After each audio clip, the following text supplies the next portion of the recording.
लेके तू आवती न चका सवारी ए राजा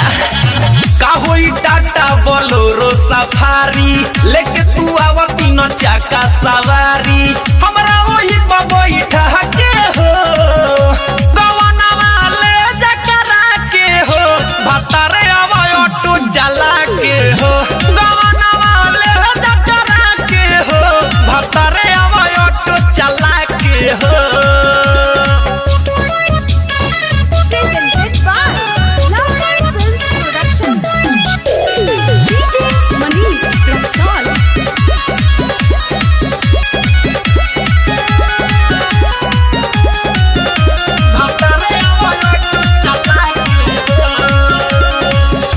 लाला काला हंगवा पहिरी बावन गजके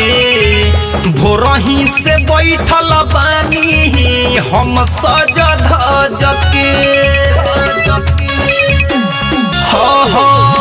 लाला काला हंगवा पहिरी बावन गजके भोरही से बैठल बानी हम सज धजके होठ पर लिया लगा के हो फेरा लभली लगा के हो गवना वाले जकरा के हो भतारे आवा ऑटो जला के हो गवना वाले जकरा के हो भतारे आवा ऑटो चला के हो।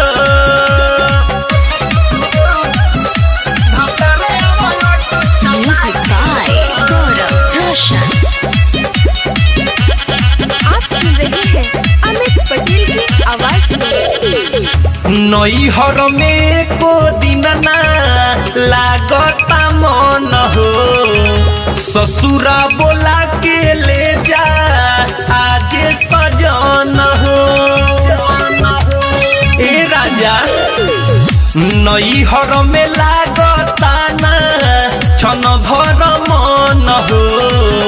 ससुरा बोला के ले जा आज सजन हो